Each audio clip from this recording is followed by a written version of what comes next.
Greetings, fellow classic TV fans. In 1962, The Andy Griffith Show featured a brief appearance by a new character named Mary Simpson, aka the county nurse. She was in the 24th episode of season 2, and then again only 3 episodes later. But oddly, in that short time, she would be played by 2 different actresses. But one consistent factor was that Andy had a strong attraction to the beauty in both episodes. The first time, she was played by the gorgeous Julie Adams, who went by Julia Adams 8 years earlier when she was immortalized in the horror classic Creature from the Black Lagoon. Next, she was portrayed by the stunning Sue Ann Langdon. Sue had landed her first regular TV role as the 3rd actress to portray Alice Cramden in Jackie Gleason's The Honeymooners. Besides playing Nurse Mary, both actresses had appeared in movies with Elvis Presley. Julie was in the 1965 film Tickle Me, and Sue was in 1964's Roustabout and in the 1966 film Frankie and Johnny. Also, both had received a Golden Boot Award for their vast work in popular westerns. Accumulating many more TV appearances, Julie and Sue both guest starred on Perry Mason. Julie's landmark Mason character was the only one of Perry's clients to get convicted during the entire run of the show. On Andy Griffith, the county nurse's second and final appearance was in the episode called Three's a Crowd. Turns out this was a pretty fitting title, since there were 2 different Mary Simpsons and only one Sheriff Andy Taylor.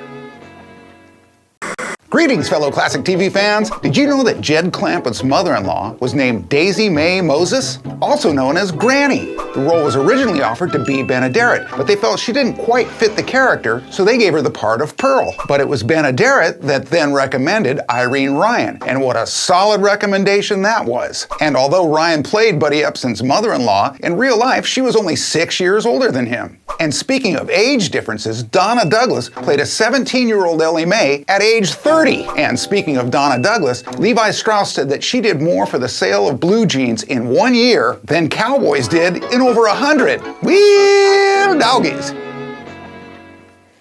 Greetings, fellow classic TV fans. Do you know how Petticoat Junction got its title? Well, the show's name came from how the 3 beautiful sisters would supposedly skinny dip in the train station's water tower, leaving their petticoats draped over the side. During the show's run, these 3 sisters were actually played by 6 different actresses. Pat Waddell had the part of Bobby Joe from 1963 to 65. Then, Laurie Sanders took over the role from 65 to 70. There were 3, that's right, 3 who played the part of Billy Joe, beginning with Janine Riley from 1963 to 65, then Gunilla Hutton from 65 to 66, and finally Meredith McRae from 1966 to 70. The one and only Betty Joe was played by Linda Kay. Kay was actually her middle name, as it was Linda Kay Henning, the daughter of the show's creators, Paul and Ruth Henning. A fun factoid about Linda is that she voiced Jethreen Bodine, Jethro's twin sister, on her father's very first rural comedy mega hit, The Beverly Hillbillies. Looking back, all 6 Bradley sisters continued on in the industry,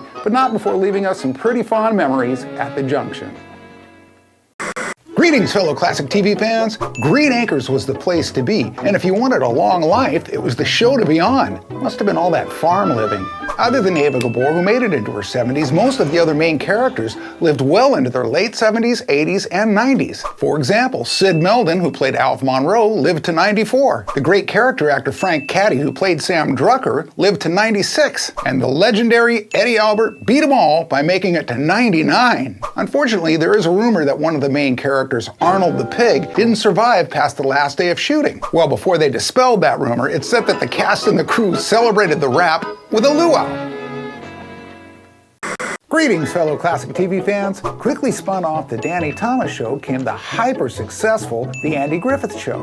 But after 249 episodes, Griffith was ready to transition himself out. So they began by retitling the show to Mayberry RFD. First, let's clarify what RFD means. It stands for Rural Free Delivery. The show began with the episode Andy and Helen's Wedding. This show was the highest viewed episode in television history all the way up to its air date in 1968. Then Andy slowly handed the reins over to the multi-talented Ken Berry. And he came in with some sharpened comedic acting skills straight out of F Troop. Some blood was spilled. Ken led Mayberry RFD successfully until it fell prey to the rural purge of the early 70s, when one actor described it as getting rid of every show with a tree in it. Well, the legacy of the late great Andy Griffith and that of the late great Ken Berry will live on fondly in our classic TV memories.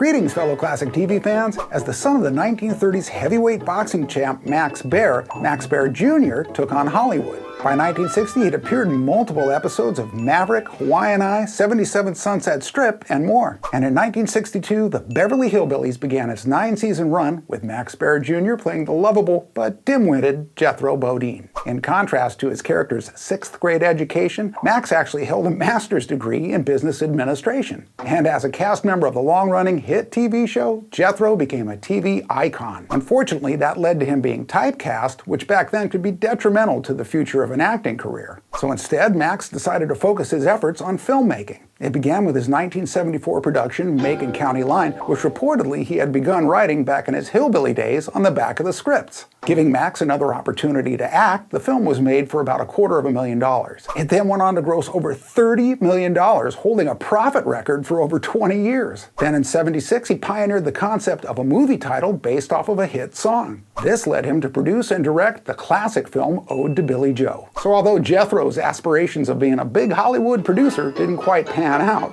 Max Baer Jr.'s actually did.